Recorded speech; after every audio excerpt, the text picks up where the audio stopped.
Salut, gang! OK, on parle des Voodoo Floss Band. OK? À la base, c'est une bande élastique, OK? Que vous allez voir beaucoup d'athlètes, ça s'est popularisé encore dans le CrossFit, un peu. S'enrouler ça autour d'un bras, autour d'une jambe, OK? Puis commencer à faire des mouvements avec. J'en parle justement en mettre un.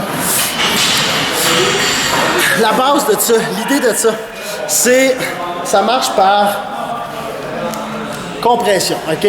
C'est un principe de traitement par compression où le fait de comprimer une densité musculaire va aider à justement libérer tout le sang qui est à l'intérieur, OK?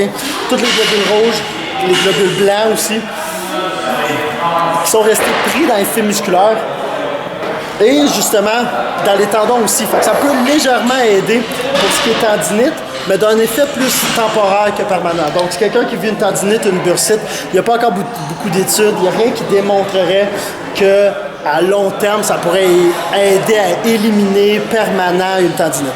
Par contre, quand vous êtes en train d'exécuter des efforts, quand vous êtes en compétition ou quoi que ce soit, ça peut aider à diminuer justement l'inflammation, les risques d'inflammation pendant l'effort et aussi aider la mobilité, les amplitudes de mouvement qu'on peut exécuter.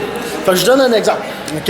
Là, je l'ai roulé de façon extrême, puis j'en ai un qui est très très long. Habituellement, ils ne sont pas aussi longs que ça. Fait qu'on va pas aller jusqu'au poignet. C'est juste, je le tenais. Souvent, on va partir au milieu, on va serrer avec quand même une tension. On va passer un point d'articulation et après ça, continuer à monter légèrement.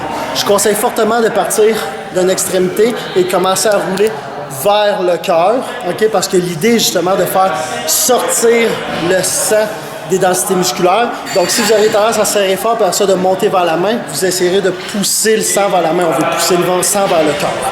Quand vous avez fini votre compression, vous pouvez exécuter des motions à l'intérieur, des contractions, pour essayer justement de flusher tout le sang qui est à l'intérieur des densités musculaires et des densités tendineuses pour justement l'évacuer comme il faut. Ça va aider aussi quand vous allez justement des extrémités et que vous allez relâcher cette bande-là.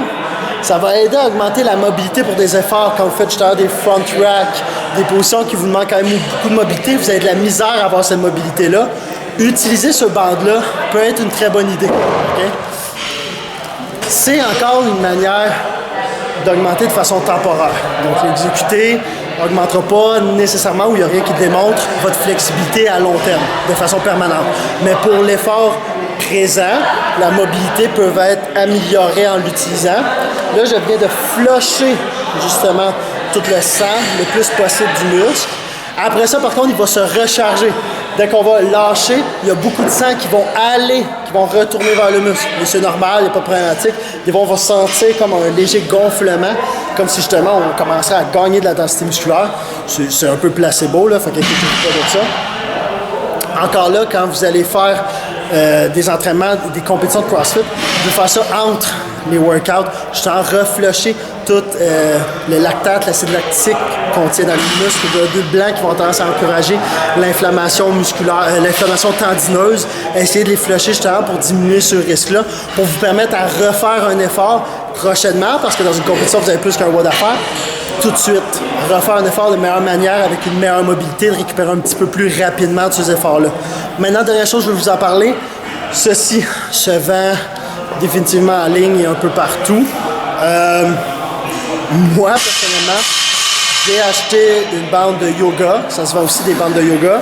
Prenez une bande de yoga quand même épaisse, parce que sinon les floss sont même un petit peu plus épais que ça. Mais une bande de yoga est un petit peu moins dispendieux. Puis avec une bande de yoga, j'ai fait 2 extrêmement longues Voodoo Floss Band. Fait que ça peut faire la job aussi si vous ne voulez pas acheter absolument les Voodoo Floss Band. Ils sont quand même pas si dispendieuses que ça. Mais ça reste si vous voulez économiser une couple de piastres. Ça vaut la peine. Fait que that's it, gang. Ciao!